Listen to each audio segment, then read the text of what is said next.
नमस्कार दोस्तों, जैसा कि आप देख रहे हैं, आज मैं बताऊंगा आपको इंडियाज़ कोविड-19 वैक्सीन कोवैक्सिन क्या है। ये कोवैक्सिन क्या है? इंडिया ने क्या वैक्सीन डेवलप कर ली है कोविड-19 के अगेंस्ट में, या अभी नहीं करी है?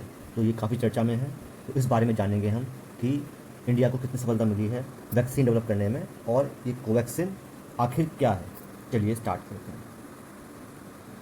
तो दोस्तों, इंडिया ने इंडिया ने कोवैक्सिन नाम की ड्रग, जो कि BBIL कंपनी, इसका फुल फॉर्म है Bharat biotech India limited. Bharat biotech India limited ये कंपनी है हैदराबाद की। इसको अप्रूव किया है कि ये कोवैक्सिन नाम का जो वैक्सीन डेवलप किया गया है कोविड-19 के लिए, उसका क्लिनिकल ट्रायल कर सकता है। तो दोस्तों, अब ये मैंने इतनी बड़ी बड़ी बातें कही हैं, तो समझते हैं what is the meaning of clinical trial. What is the meaning of clinical trial, ठीक है। और किसने अप्रूवल दिया है, गवर्नमेंट किसके थ्रू अप्रूवल देता है वैक्सीन के लिए। तो दोस्तों, पहली बात, व्हाट इज़ क्लिनिकल ट्रायल। तो जब भी कोई भी ड्रग है, अगर हमें उसको, ड्रग मतलब कि कोई भी, अगर हम दवाई बना रहे हैं, नई दवाई बना रहे हैं और हम चाहते हैं उसको मार्केट में उतारना, तो उससे पहले हमें ट्रायल करना पड़ता है। मतलब ह्यूमन पर ना करके पहले कुछ स्पीशीज़ होती हैं जानवरों की, उस पर हम ट्रायल करते हैं। अगर वो सक्सेसफुल रहती हैं उन जानवरों के ऊपर, तो हम कुछ ग्रुप्स ऑफ पीपल, 10 15 20 एक ग्रुप लेते हैं और उस पर ट्रायल करते हैं, देखते हैं कि क्या वो जो वैक्सीन है सक्सेसफुल है उन लोगों पर। That is called clinical trial. ये एक क्लिनिक के अंदर, मतलब जो उनका डिपार्टमेंट है इस कंपनी का, उसके अंदर ही होता है, उसके बाहर नहीं होता।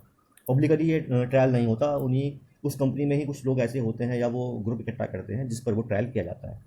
अब संस्था कौन सी है ऐसी गवर्नमेंट की जो ये इस चीज़ का अप्रूवल देती है? तो दोस्तों, उसका नाम है central drug standard control organisation. लिख लीजिए, central drug standard control organisation. ये संस्था है जो इस चीज़ की मंजूरी देती है, अलाउ करती है किसी कंपनी को कि वो it can do clinical trial. ठीक दोस्तों, ये एक बहुत बड़ी सफलता है इंडिया के लिए, क्योंकि अभी तक कुछ एक ही कंपनी पूरे वर्ल्ड में इस स्टेज पर पहुंची है। ये कंपनी फेज़ 1 स्टेज पर पहुंच गई है, फेज़ 1 स्टेज पर पहुंच गई है। दोस्तों, अगर हमें कोई भी वैक्सीन है उसको अगर हमें रिलीज़ करना है पब्लिकली, अप्रूवल चाहिए अगर गवर्नमेंट से कि जाए कि अब हम उसको जो है वैक्सीन को सेल कर सकते हैं मार्केट के अंदर, तो उससे पहले 4 फेज़ पूरे करने पड़ते हैं। 4 फेज़ पूरे करने के बाद तब जो संस्था है CDSCO, central drug standard control organisation, ये अप्रूवल देती है, ठीक। तभी कोई वैक्सीन मार्केट में उतर सकती है। उससे पहले 4 फेज़ पूरे करने पड़ते हैं। इन 4 फेज़ से पहले क्या होता है, जो भी इनका इन्वेस्टिगेशन है वो पूरी कर लेनी होती है, ठीक। प्री प्री क्लिनिकल ट्रायल उनको बोलते हैं। तो हमारे देश में, देश की कंपनी, पहली बात तो ये भारत बायोटेक इंडिया, इसमें कोई विदेशी हाथ नहीं है। आत्मनिर्भर Bharat, made in India vaccine है ये, जो बनने के लिए तैयार है, ठीक। तो भारत बायोटेक इंडिया ने इसको इसको बनाने का फैसला किया है, आगे इस पर ट्रायल करेगा। अब इसके साथ कौन कौन जुड़ा हुआ है वो जान लेते हैं। भारत बायोटेक इंडिया लिमिटेड में national institute of virology, national institute of virology, ये भी एक गवर्नमेंट की संस्था है जो वायरसेस के ऊपर स्टडी करती है। उसके साथ कोलैबोरेशन किया था, मई में मई में किया था कोलैबोरेशन, कि वैक्सीन बनानी है हमें कोविड-19 के लिए। अब इसके लिए हुआ क्या भाई, कोलैबोरेशन किया तो उसके लिए हुआ क्या, तो NIV ने, नेशनल इंस्टीट्यूट ऑफ वायरोलॉजी ने क्या करा, NIV ने BBIL को BBIL को क्या दिया, कुछ डेड वायरसेस दिए, ठीक। मतलब कुछ स्ट्रेन दिए वायरस के, वायरस दिए किसमें से, एसिम्प्टोटिक एसिम्प्टोटिक कोविड-19 पेशेंट से, एसिम्प्टोटिक कोविड-19 पेशेंट से। अब दोस्तों, ये क्या चीज़ है, ये भी एक नई चीज़ है। व्हाट इज़ एसिम्प्टोटिक कोविड-19 patient and what is strain of virus. दोस्तों, पहले हम जानते हैं कि what is the meaning of asymptotic कोविड-19, ठीक है, ये जाना जरूरी है। दोस्तों, क्या होता है कोविड-19, मतलब जो वायरस है, जब वो किसी व्यक्ति को इन्फेक्ट करता है, तो या तो सिम्टम्स दिखाई देते हैं, सिम्टम्स या तो दिखाई देंगे आपको, ठीक है, या फिर सिम्टम्स दिखाई नहीं देंगे। तो सिम्टम्स जिस पर्सन में दिखाई नहीं देते हैं और मतलब उसकी बॉडी के अंदर एंटीबॉडीज डेवलप ऐसी हो जाती हैं, वो खुद ही रिकवर हो जाता है, उसे पता नहीं चलता कि मुझे कोविड-19 हुआ भी है या नहीं है, मुझे वायरस ने इन्फेक्ट किया भी है या नहीं है। बहुत माइल्ड सिम्टम्स होते हैं, उसे मालूम ही नहीं चल पाता कि देखिए मुझे ऐसा भी कुछ हुआ है।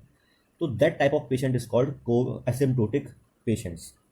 बहुत ही हार्मफुल होते हैं ये पेशेंट्स, क्योंकि खुद को नहीं होता इनको, लेकिन ये दूसरों को इन्फेक्ट कर सकते हैं। भाई मुझे कोविड-19 हुआ है और मैं एसिम्प्टोटिक बिहेवियर शो कर रहा हूँ, तो मुझे तो कोई दिक्कत नहीं दिखाई दे रही, ना ही मैं आइसोलेट हुआ, मैं बाहर जा रहा हूँ, लोगों से मिल रहा हूँ। लेकिन जिनसे मैं मिल रहा हूँ, हो सकता है उनकी इम्यूनिटी इतनी स्ट्रांग ना हो, तो उनको करेगा इन्फेक्ट वो। तो ऐसे पेशेंट जो होते हैं, उनकी जो अंदर है एंटीबॉडीज डेवलप हो चुकी होती हैं, जो कोविड-19 के वायरस से लड़ने में सक्षम होती हैं। तो ऐसे व्यक्ति की बॉडी से क्या होता है, एंटीबॉडीज़ निकाले जाते हैं, जो वायरसेस हैं, वही जो वायरस एंटर हुआ कोविड-19 के, उसके अगेंस्ट में जिन एंटीबॉडीज़ ने काम किया है वो निकाले जाते हैं, और उनको किसी दूसरे बॉडी में डाल सकते हैं हम, या उन पर टेस्टिंग कर सकते हैं। That is called isolating the strain of virus from asymptotic asymptomatic covid patient. ठीक है, मैंने बोलने में गलती कर दी थी, इसको बोलते हैं एसिम्प्टोमेटिक। ठीक है, ये वर्ड है। तो एनआईवी ने, नेशनल इंस्टीट्यूट ऑफ वायरोलॉजी ने, यही जो स्ट्रेन ऑफ वायरस हैं ये ट्रांसफ़र किए बीबीआईएल को मई में। ठीक, अब मई में ट्रांसफ़र कर दिए ये वायरस बीबीआईएल को। अब बीबीआईएल ने क्या करा, इन पर टेस्टिंग करना शुरू करा। अब मैंने बताया था टेस्टिंग स्टार्टिंग में ह्यूमन पर नहीं होती है, कुछ स्पीशीज़ होती है। तो उन्होंने टेस्ट किया किस पर, उन्होंने टेस्ट किया पिग्स। गुआना एक कंट्री है, वहाँ से पिग्स लेके आए थे, और माइस, चूहा जो होता है, उस पर टेस्टिंग करना शुरू करा। और दोस्तों इसमें उनको सफलता मिल गई। जब टेस्टिंग करी इस पर, तो उनको सक्सेस मिली इस चीज़ पर। मतलब पहले इनको इन्फेक्ट कराया गया वायरस से, फिर उसके बाद जो है दवाई बनाकर इनको दी गई, और उस दवाई से इनके जो वायरस थे कोविड-19 के वायरस, वो ख़त्म हो गए। तो मतलब अब जो है ये जो फेज़ था प्री क्लिनिकल ट्रायल वाला, वो फेज़ ख़त्म हो गया इनका। अब इनको जो है बोला गया, इन्होंने रिक्वेस्ट करी कि अब हम फेज़ 1 परफॉर्म करेंगे।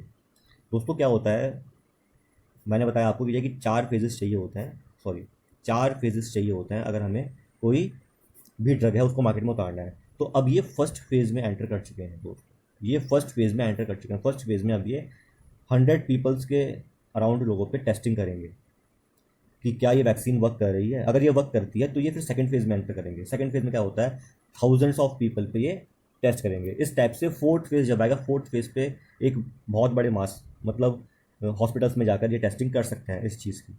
जब ये सक्सेसफुल हो जाएगा, तो जो संस्था मैंने बताई थी आपको, central drug standard control organisation, ये इनको अप्रूवल दे देगा कि you can now release the vaccine और ड्रग इन द मार्केट। बात समझ में आ रही है? तो दोस्तों अब इसमें मैं एक चीज़ और बताना चाहूँगा। अभी जो ये इन्होंने वैक्सीन बनाई है, इसका नाम जो है that is called a inactivated vaccine. ठीक है, अब इनएक्टिवेटेड वैक्सीन का मतलब क्या होता है वो जान लेते हैं। दोस्तों ये जो होता है वैक्सीन, ये इसमें होता क्या है कि जो डेड वायरस जो होते हैं, मतलब जो एक्टिवेट नहीं है, जो वर्क नहीं कर रहे, उनको जो है एक हेल्दी ह्यूमन की बॉडी में इंजेक्ट करता है। ठीक, अब इंजेक्ट कर दिया, तो ये जो वायरस हैं जो डेड है, मरे हुए हैं, ये जो हेल्दी ह्यूमन बॉडी है उसको इन्फेक्ट तो नहीं करने के, क्योंकि मरे हुए हैं। लेकिन जब बाहर से कोई वायरस आएगा इनकी बॉडी में, तो क्या ये जो डेड वायरस हैं ये एक्टिवेट हो जाते हैं, और ये एक्टिवेट करता है एंटीबॉडीज़ को जो इस वायरस से लड़ती है। और धीरे धीरे ये एंटीबॉडीज़ बढ़ती रहती हैं बॉडी के अंदर। और जब भी इस टाइप का कोई वायरस जो बाहर से आ रहा है, इस टाइप का कोई वायरस बॉडी को अटैक करता है, तो ये एंटीबॉडीज़ उससे लड़ती हैं। That is called a inactivated vaccine. ठीक, ऐसा ही वैक्सीन क्या होता है, पोलियो में भी होता है। पोलियो में जो हम इंजेक्ट करते हैं, तो पोलियो भी 2 टाइप से हम ट्रीट करते हैं। एक तो ओरल, मतलब जब हम ड्रॉप पिलाते हैं, और एक थ्रू इंजेक्शन। तो इंजेक्शन में क्या होता है कि हम डेड जो पोलियो भी वायरस होता है, आप जानते हैं, तो डेड वायरस को हम बॉडी में इंजेक्ट करते हैं। और जब भी कोई भारी वायरस जो है बॉडी को करना चाहता है अटैक, तो ये जो डेड वायरस हैं ये एक्टिवेट हो जाते हैं, एंटीबॉडीज डेवलप करते हैं, और उससे क्या होता है, जो बाहर से वायरस आया वो अटैक नहीं कर पाता। That is called a inactivated vaccine. दोस्तों मैं यहाँ पर ये डिस्कशन समाप्त करता हूँ। हमने आज जाना कि कोवैक्सीन क्या है, कोवैक्सीन डेवलप किसने करी है, एसिम्प्टोटिक पेशेंट्स क्या होते हैं, एसिम्प्टोमेटिक पेशेंट्स क्या होते हैं, एसिम्प्टोमेटिक पेशेंट्स क्या होते हैं, इनएक्टिवेटेड वैक्सीन का मतलब क्या होता है, डिफरेंट फेजेस जो होते हैं ट्रायल के वो क्या होते हैं। ये सब बातें हमने जानी। एक आम आदमी के लिए भी जानना बहुत ज़रूरी है ये, कि आखिर चल क्या रहा है देश के अंदर। हमारा जो हेल्थ इंफ्रास्ट्रक्चर है वो कितना मजबूत है, कितना आगे है। तो दोस्तों ये बहुत गर्व की बात है, पूरे वर्ल्ड में अभी एक या दो कंपनी ही इस स्पेस तक पहुंची हैं जिस स्पेस पे भारत बायोटेक इंडिया लिमिटेड पहुंच चुकी है। अगर ऐसा हो जाता है तो हमारे देश में निर्मित वैक्सीन बहुत जल्दी ही मार्केट में आ जाएगी, और जो ये किस इतनी रेट से बढ़ रहे हैं बहुत जल्दी कंट्रोल में आ जाएंगे। तो हमारे लिए तो जो बहुत बड़ी खुशखबरी है, और इसको अप्रिशिएट करिए। जो एफर्ट कर रहे हैं हमारे देशी कंपनीज और डॉक्टर्स, उनको उनके एफर्ट को हमें सराहना चाहिए। बहुत ही ज़्यादा मेहनत कर रहे हैं हम लोगों के लिए, हमारी सुरक्षा के लिए। तो दोस्तों यहाँ पर मैं अपनी जो वीडियो समाप्त करता हूँ उसको, उम्मीद करता हूँ कि आपको पसंद आई होगी। धन्यवाद, आपका दिन शुभ हो।